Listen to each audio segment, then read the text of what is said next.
नमस्कार बंधुरा बांगला गल्प बाई रत्ना चैनलेर प्रत्येकटी श्रोता बंधुदेर आरो एकबार अनेक स्वागत और अनेक भालोबासा जानिए आजकेर पर्व शुरू करलाम। आज शुनबो आमरा आशापूर्णा देवीर लेखा सुवर्णलता गल्पेर 13 नम्बर पर्व। गल्प पाठे आमी रत्ना। किन्तु मुक्तकेशीर संसारेर अन्न जल कतदिनेर जन्य उठेछिलो सुवर्णलतार से इतिहास जानते होले अन्य अध्याय खुঁজতে হবে। অথচ সুবর্ণ জীবনের খাতাটা টাইট বাঁধনি তো দূরের কথা, একেবারেই অবাধা। ঝুড়ো ঝুড়ো পাতাগুলো তার এখানে ওখানে ছড়িয়ে আছে, উড়ে বেরিয়েছে। তবু সেই বিদেয় করে দেওয়ার অধ্যায়টা খুঁজে পেতে দেখে এইটুকু দেখা যায়, বাড়ির দরজায় ঘোড়ার গাড়ির শব্দ পেয়ে ঘর থেকে বেরিয়ে আসেন সুবর্ণলতার বাবা নবকুমার বাড়ুজ্জে। ফর্সা ধপধপে রং, নিটোল গড়ন, চুল কাঁচা পাকা, হয়তো বা কাঁচার থেকে পাকার সংখ্যাই বেশি। পরনে ফতুয়া, পায়ে বিদ্যাসাগর চটি। একদা সরকারি কোনো এক অফিসের বড়বাবু ছিলেন, রিটায়ার। ঘর কোনো মানুষ বাইরে বেরোন কমই, সারাদিন বাড়ি বসে ছেলের বউকে টিকটিক করেন আর নাতি নাতিনদের নিয়ে সোহাগ করেন। বেরোনোর মধ্যে সৌদামিনী দেবীর বাড়িতে একটু বেড়াতে যাওয়া। বৃদ্ধা বিধবা, নবকুমারের দূর সম্পর্কের দিদি। বহু দুঃখ কষ্ট পার হয়ে আর বহু কর্মক্ষয় করে শেষ জীবনে পেরিয়েছিলেন কিঞ্চিত সুখের স্বাদ, কিন্তু সইল না। বুড়োটি গত হলেন। অবশ্যই সৌদামিনীর যা বয়স তাতে বৈধব্যটাই স্বাভাবিক, তবে বহু কষ্ট পেয়ে ছবেই তো স্বামী পেয়েছিলেন, তাই সতীনই সর্বস্ব দখল করে রেখেছিল। স্বামী গেছেন, সতীন গেছে, এখন একা সতীনের ছেলে পুলে বউ জামাই সব নিয়ে সংসার করছেন। এই সংসারটাই দেখে পরিতৃপ্ত হন নবকুমার, তাই ছুটে ছুটে আসেন। এ সংসারের পুরনোর ছাপ বিদ্যমান, কারণ সৌদামিনীর হাতেই তো গড়া, যে সৌদামিনী নবকুমারের দিদি। নবকুমারের সংসারে নবকুমারের ছেলের বউয়ের রুচি পছন্দের বিজয় নিশান। নবকুমারের মনের সঙ্গে খাপ খায় না সে পছন্দ, সে রুচি।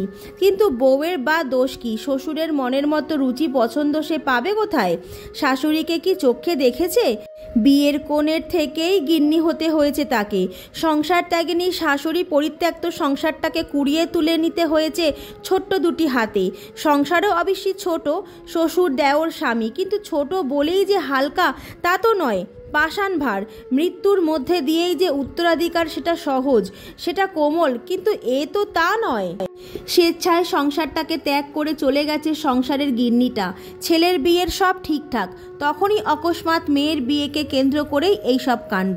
যথা নির্দিষ্ট দিনে ছেলেটার বিয়ে হয়নি বটে, তবু বিয়েটা হলো, কারণ শাশুড়ি সত্যবতী নাকি এ সম্বন্ধ স্থির করে গিয়েছিলেন। শ্বশুর সেই ইচ্ছেকে প্রাধান্য দিয়েছিলেন। বউ সুধীর বালা, মানুষ খারাপ নয়, তবু নবকুমার যেন তাকে তেমন স্নেহের চোখে দেখেন না। পয় অপয়ে কথাটা বিশ্বাস করেন তিনি। হাঁচি, টিকটিকি, মঙ্গলবার সব কিছুতেই পরম বিশ্বাস নবকুমারের। আজও পঞ্জিকাখানা হাতে নিয়ে উল্টে দেখছিলেন, কটা থেকে বেলা কটা পর্যন্ত মূলো খেতে নেই।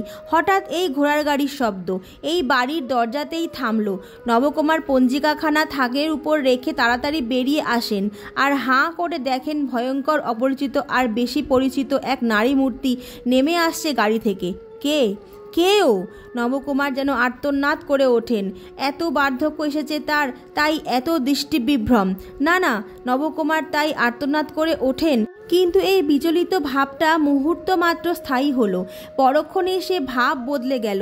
বিস্ময়ে বিস্ফাটিত দৃষ্টিতে দেখলেন নবকুমার ভাড়াটে এই গাড়িটা, যাকে নাকি ছ্যাঁকড়া গাড়ি বলা হয়, সেটা ওই নারী আরোহিণীকে নামিয়ে দিয়েই উল্টো মোচড় দিয়ে গড়গড় করে চলে গেল।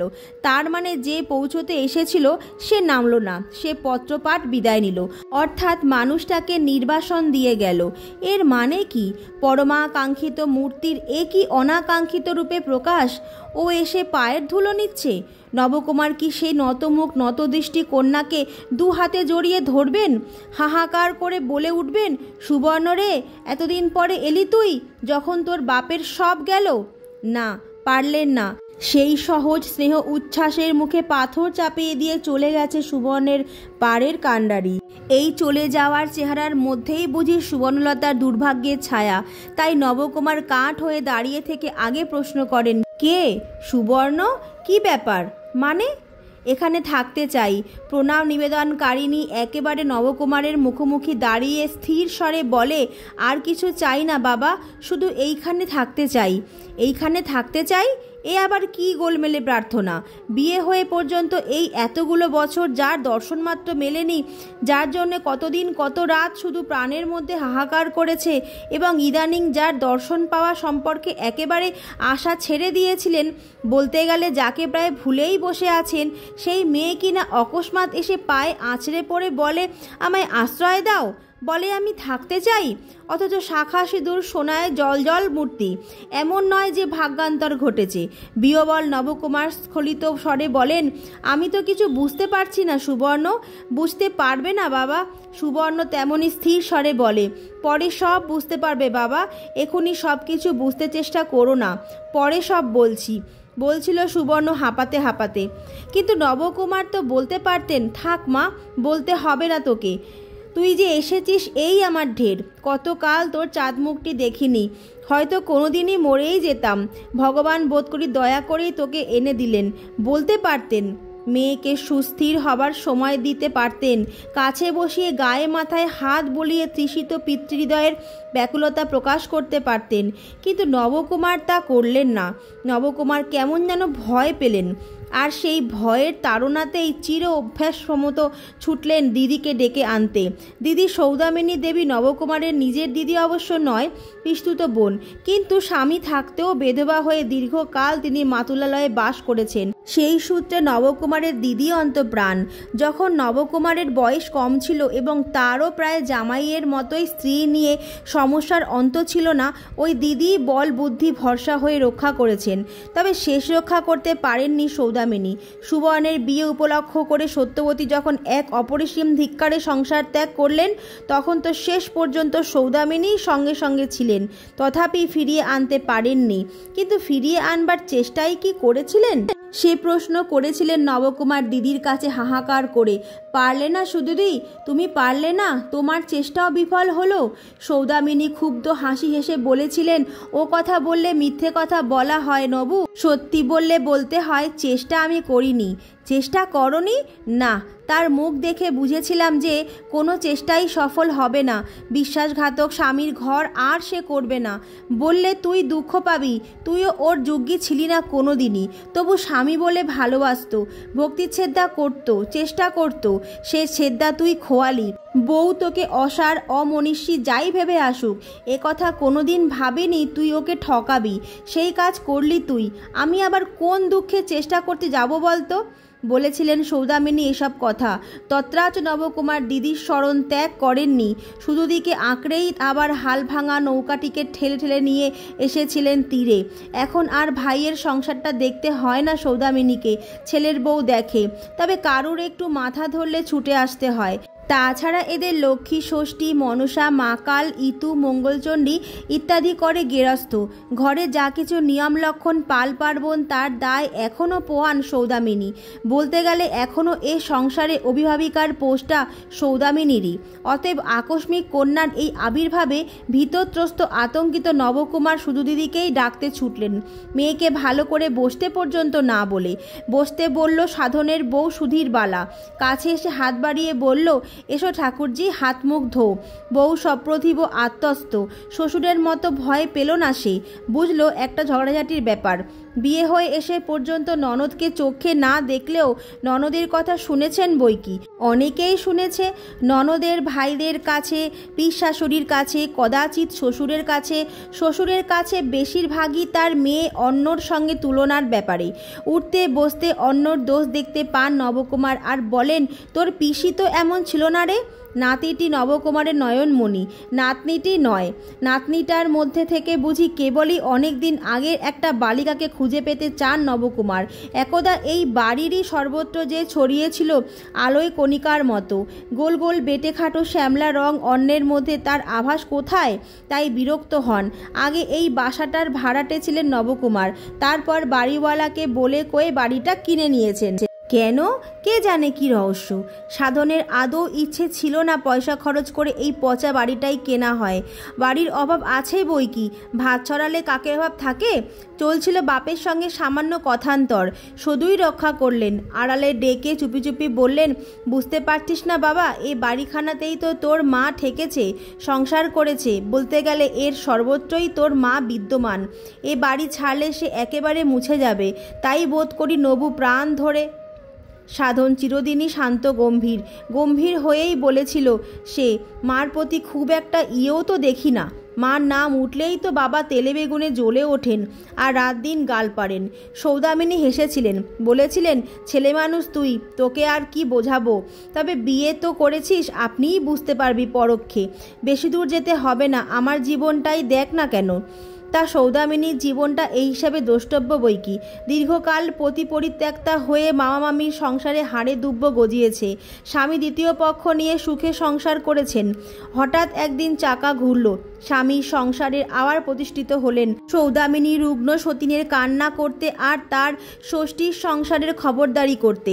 তারপর স্বামী বড় গিন্নিতেই তদাগত হয়েছেন, বড় গিন্নিতেই চক্ষেহারা হয়েছেন। প্রথম বলেছেন, ভালোবাসা জিনিসটাই আলাদা বড়গিন্নি, সমস্ত তো সাধনের চোখের সামনে। তাই নিজের জীবনের দৃষ্টান্ত দেখান সৌদামিনী। বলেন, তোর বাপের মর্মকথা আমি বুঝি, নবকুমারও তো তা জানেন। তাই মর্মকথার ভার নিয়ে ছোটেন দিদির কাছে, আজও ছুটলেন। অতএব সুধীরবালা এসে হাত ধরতে এলো সুবর্ণের। সুবর্ণ অবশ্য সে হাতে হাত রাখল না, এমনিই ঝেড়ে পুড়ে উঠল। বলল, তুমি বুঝি বউ? সুধীরবালা ঘাড় কাত করল। বিয়বাল সুবর্ণ তাকিয়ে তাকিয়ে দেখছিল সেই তার বাল্যের লীলাভূমিকে। হাত বদল হয়ে জিনিসপত্রগুলো জায়গা বদল করেছে, কিন্তু ইট কাঠগুলো তো অচল আছে। ওই জানলাটার নিচে বসেই তো বই পড়তো সুবর্ণের মা। ওই কোণটায় বসে কুটনো কুটতো। আর দোতলার সেই ছোট্ট ঘরখানা যেখানে সুবর্ণ তার মা শোবে বলে চৌকি পাতা হয়েছিল। সাধনের বিয়ে হলে বউ নিয়ে সাধন ভালো ঘরটায় শোবে, পাশের সরু ঘরটায় সুবর্ণকে নিয়ে তার মা সত্যবতী, আর হতভাগ্য নবকুমার অতএব ছোট ছেলেকে নিয়ে নিচের তলায়। এই ব্যবস্থার মাঝখানে হঠাৎ এলো ঝড়, তছনছ হয়ে গেল সংসার। ছেলের বউকে নিয়ে সংসার করা হলো না সত্যবতীর। সেই ঝড়ের পরে সংসারটাকে তো আর দেখিনি সুবর্ণ তাই বিয়বাল দৃষ্টি মেলে হারানো দিকগুলোকে খুঁজছিল। ওই সেই কুলুঙ্গিটা যার মধ্যে সুবর্ণ বই সেলেট রাখত, এখনও তাই রয়েছে। ধক করে উঠেছিল বুকটা। তারপর বুঝলো ওসব নতুন অধিকারীর ব্যাপার। সুবর্ণ কি আবার এ বাড়ির একটা কুলুঙ্গি খুঁজে নেবে তার বই খাতা রাখতে?